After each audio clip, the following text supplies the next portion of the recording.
Hello everyone, VJ's back here with another How to Play. Today we're looking at how to play the game of Vole, and that's how it is pronounced. It is a game by Hoyle that came out in around 1980 or so, and it's the only game I actually have by Hoyle, I believe. Well, technically I have one called Liar's Poker or something like that. I don't know what that is though, and it doesn't have rules, so it's not very useful. But anyways, this one is interesting.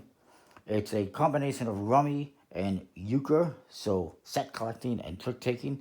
It's not the first game. Well, maybe it is the first game to do it, but it's not the last one, that's for sure. And you can play with or without partners. It is 2 to 6 players, ages 8 and up. And it has 3 suits: red, black, and green, numbered 1 through 15, with a joker in each suit. Now, if you're playing what I'm playing, which is the tournament rules, the partnership 2-on-2, you don't use the 1, 2s, and 3s, so we're going to put those aside. And you're going to deal out each player 9 cards. There's going to be 3 cards left over. These are going to be called the kitty, and they'll be put there in the middle of the table for the moment. And there's going to be a round of bidding. What you're trying to do is bid how many sets you think you're going to complete. You're going to be doing trick taking, and you're going to be trying to complete sets. The sets are 3 of a kind. There's a set.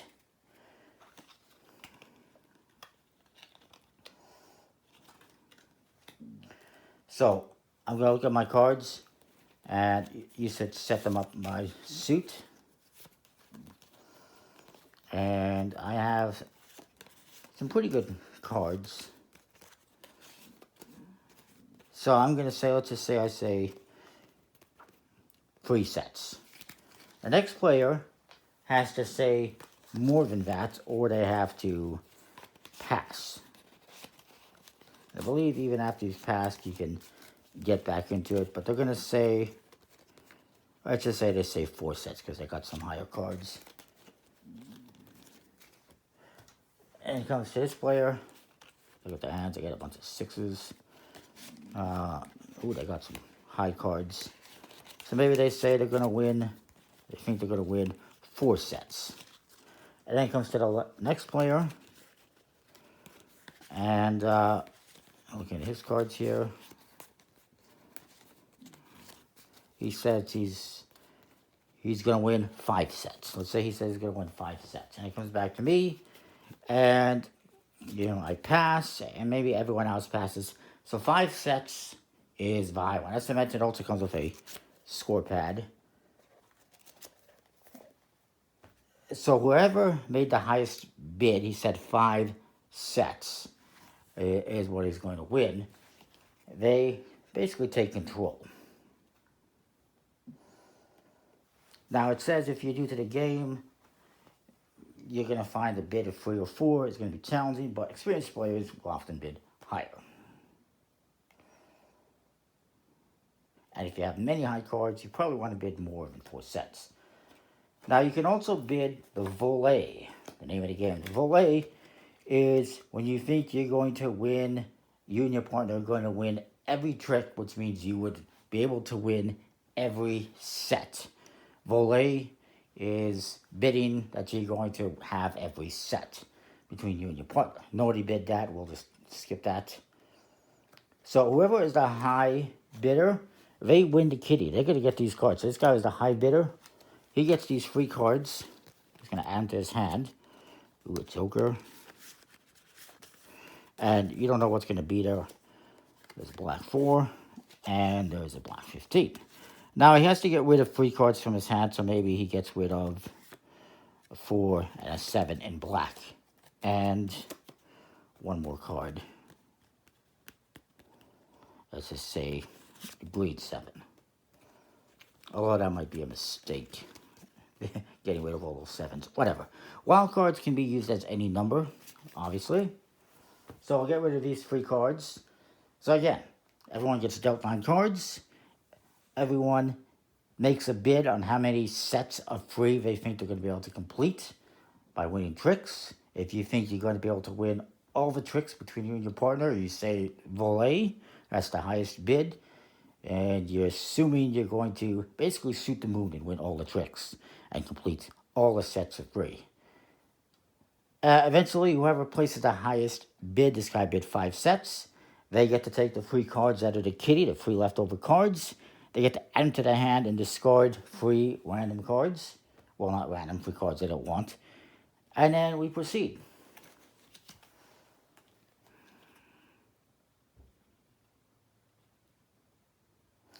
Now, as I mentioned, actually, these 3 cards are going to be laid down by whoever was the highest bidder as the foundation of their sets. Now, it says that cards that are ranked 4 through 9 are placed in a row in front of the high bidder, while cards ranked 10 through 15 are placed in a row in front of the high bidder's partner. These are used to start building your sets of 3. So, actually, theoretically, maybe, instead of getting rid of this 4, maybe he wants to get rid of the 7, and look, he already has 1 set. Just like that. You can do that, as far as I understand. And of course, the other players, the opponents, are going to do the same thing during play. One of us is going to have high cards, the other is going to have low cards.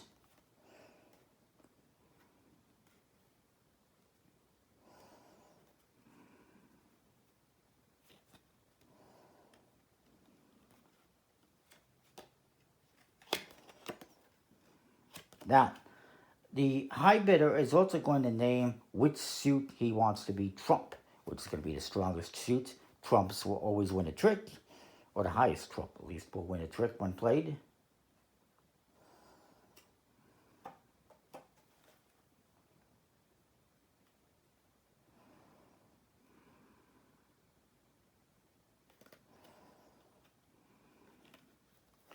And so this guy is a high bidder. He gets to start. He's going to say he wants the black cards to be trump. And now he can lead with any suit that he wants. And I guess this is probably this. So he's going to say, let's start with the black one. Now, you must follow suit if you can. So if you have a black card, you have to play a black card. I do. This guy has 1. Unfortunately, he's screwed over his partner a little bit. And that. The Joker is a high one, so it's going to win.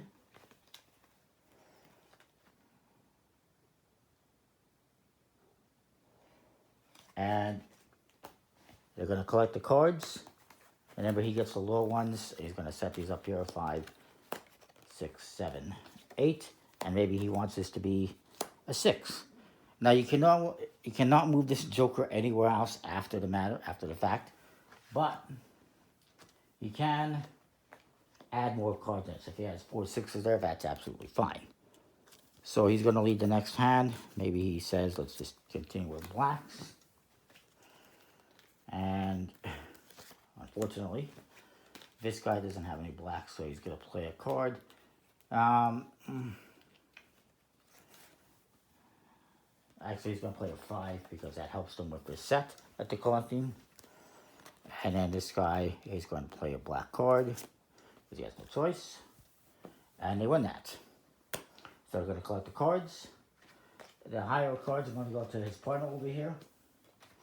And he's going to get these ones. This is a 9. And then he's going to lead again. Maybe he leads a green card this time.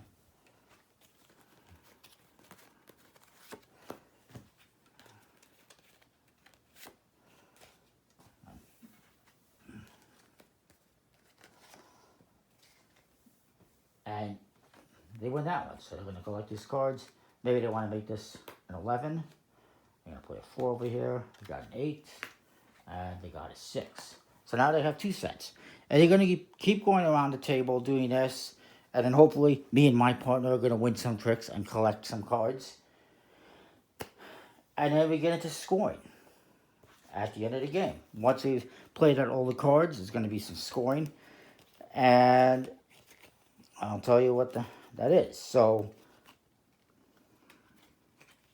now, if we get to some point in time, let's say we go through and he plays out these cards. This guy only has trump cards in his hand left. If he thinks that he is going to win the rest of the tricks with these trump cards, he can throw them down, and that is it. He end the game early because he is going to win all the tricks, presumably. So there is that to keep in mind. If, again, it's if that player only has trump cards and knows they will win, because and he will. He would win because he has two really high cards. The two highest cards, the 15 and the wild, are out. So he's going to win with these tricks. And then this last one will probably be the last trump in the game and probably wins the last trick. So he's pretty confident he's going to win the last three tricks. So he sets these cards down and he gets to collect the rest of the cards. So everyone else has 3 cards left. Let's just say we have 3 cards left. He gets to collect all 3 of these cards that we have left.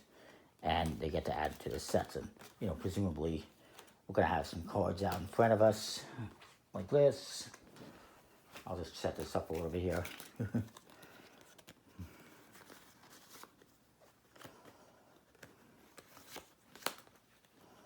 Actually, let's just we'll just do that. We got 3 cards. And 3 cards.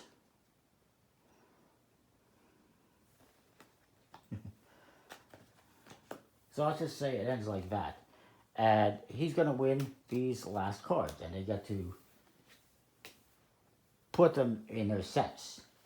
Alright, so, I think that was a little bit sloppy, but you get the idea. This guy has these 3 cards left over. He says, I'm going to win the last 3 tricks because, well, technically, yeah, he's got the highest trump cards. So he's going to win the last 3 tricks. So everyone else hands over their last 3 cards. And that is that. I'll just say we had these here.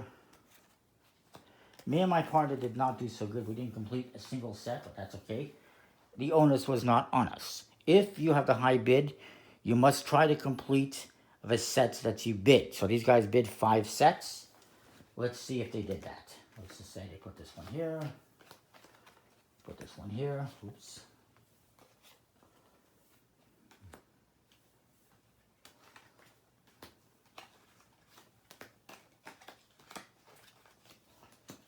Did they complete 5 sets? And again, we're just pretending that we went through all these hands.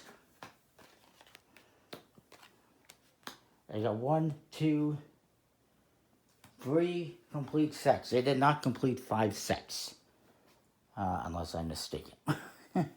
So what happens in this case is if you don't complete at least the 5 sets or whatever you bid, if you bid 4 sets, you have to win 4 sets. If you bid 5 sets like they did, they're going to have to win 5 sets.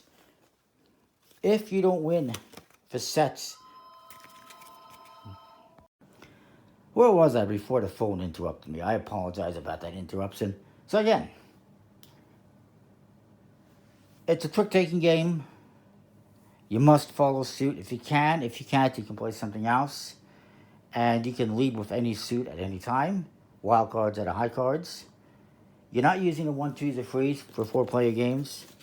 We'll put those aside. And you start off by making bids of how many sets of 3 you think you complete. These players said they're going to complete 5 between each other. Well, he said 5. They got 3. Excuse me. The way scoring works is, and you're trying to get to 1,500 points first. Whoever gets to 1,500 points first wins the game. I should have mentioned that at the very start. I apologize I didn't. I apologize for coughing. They bid 5 sets. They got 3. What happens in this example is you will get 100 points for each set they bid. If they get the sets they bid. So if they had bid 5 sets and they got 5 sets, they would have gotten 100 points each for 500 points. They didn't, however.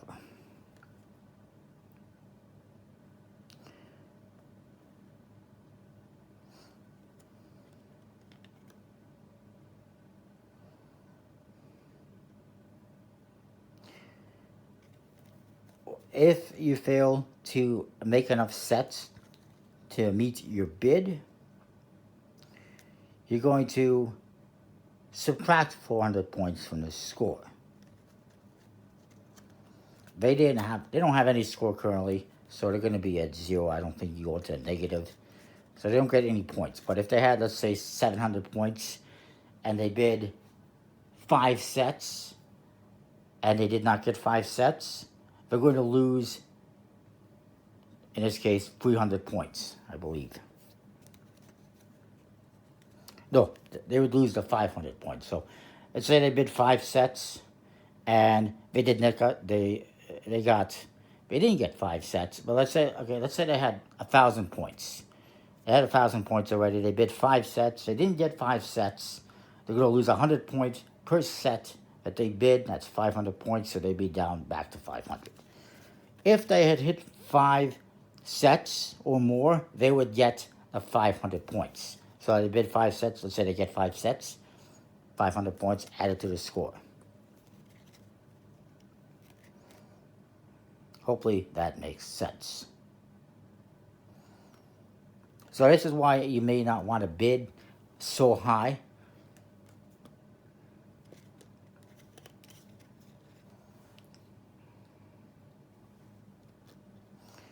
And irregardless of whether or not they complete their sets, me and my partner are going to get 100 points per complete set that we have. We don't have any complete sets, plus 10 points for each card.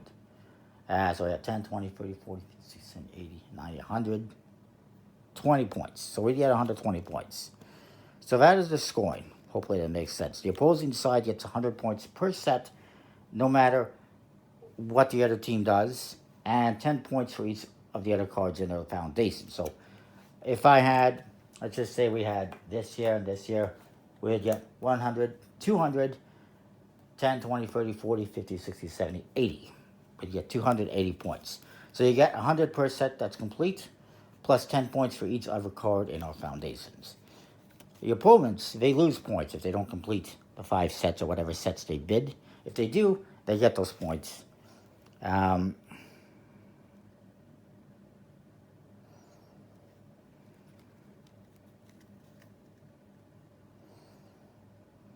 So you have to be careful with bidding. When you bid, you're going to say that's how many sets you're going to win. If you fail, you're going to lose points. And the other team is going to make points regardless. And you will not make any points if you fail to make your bid. So it's a pretty interesting game, straightforward, trick-taking with rummy. I kind of like it. Now, there are different rules for 2 to 3, 5, and 6 players, which we won't get into. But basically, if you're doing 2 or 3 players, you do not use cards between 1 and 6. If you're doing 5 and 6 players, you're using every card in the game. But that is Vole. And you might be able to find this. You should be able to find this on eBay if you're interested. I've seen them there. They're not hard to find. It's an older game. It's not, there's some there. You should be able to find it. You may not. But anyways, that is Vole. That's how it is pronounced, by the way. Comment, like, subscribe, let me know what you think. We'll see you next time for more. I apologize about the disruption. Thanks for watching.